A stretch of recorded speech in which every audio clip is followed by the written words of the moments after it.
Most of the time I aim to cover primarily gaming mice, but when I've seen this vertical Razer mouse, I couldn't resist and I had to try it. It's the Razer Pro Click V2 Vertical Edition, and that vertical part to me isn't so strange, but what's impressive is that this, to me, is the only vertical mouse that has a good sensor and also a 1000 Hz polling rate. What does that mean to me?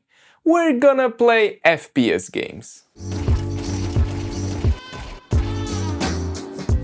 As you can see, it's very possible to game on it, but more on that later. Now let's go through the basics. It's priced at 130 euros, and inside the package there's only the mouse, cable and receiver. It's really not much for 130 euros, but also there's not much competition for it, and I'm still really interested about the gaming part. Shape for gaming is vertical, the only suitable grip is just manhandling it and getting used to it. For my 19.5 by 11 cm hand, it's just right, but you're really gonna have to get used to it. When it comes to the grip, it's not gonna slip out, the main button part has rubberized coating and the thumb part is just texturized rubber. What I really don't like is exactly the texturized rubber, because after longer usage it's gonna get overused and destroyed, and the only solution is gonna be a new mouse. Aside from that, the vertical comfort is really good, very natural,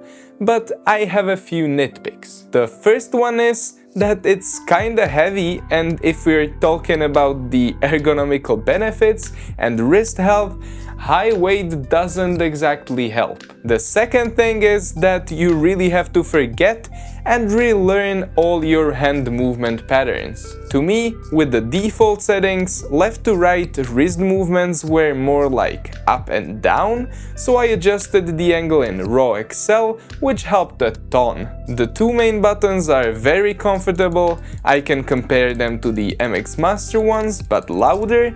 Either way, very clicky and sturdy.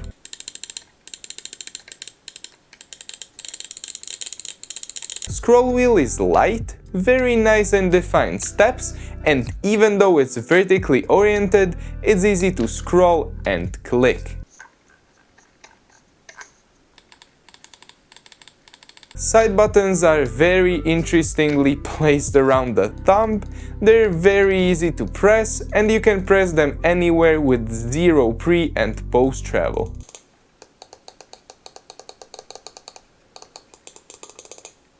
On the top there's a DPI/AI button, and on the bottom wireless/wired switch, Bluetooth pairing button, spot for a receiver, and skates. I'll start with the AI button, which after a longer press spawns this AI prompter. If you like it, that's up to you.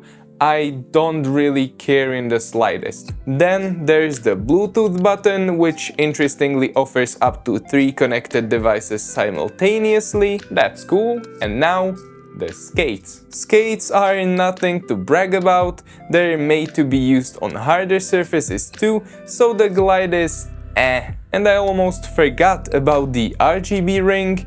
It's Razer, so there's this big and cool RGB ring around the base. And yeah, I know that this type of mouse is primarily for work and health use, but I'm most interested about gaming with it. Honestly, the first moments were very hard, but after a short period, I got pretty much used to it and it was very usable for gaming. The biggest problem I had was precision with micro movements. With my regular, normal looking mouse, I usually use my fingertips for smaller adjustments too.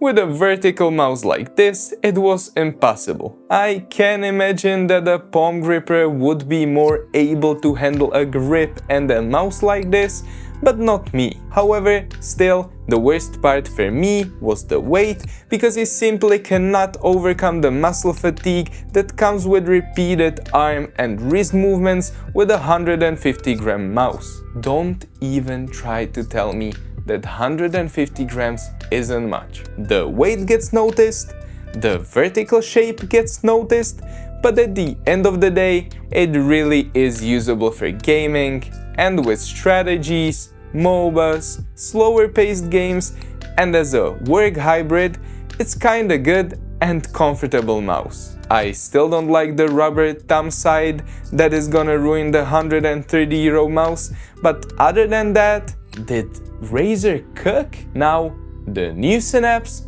is awful. I was kinda starting to like the old one, which was system heavy, but it was simple, and now it's starting to feel like SteelSeries GG. And you really don't want your software to feel like SteelSeries GG. My overall thoughts then are that if you want a stylish, functional, vertical mouse, which is both able to game and work, then it's a pretty crazy but interesting item. And if you like the video, don't forget to like and subscribe.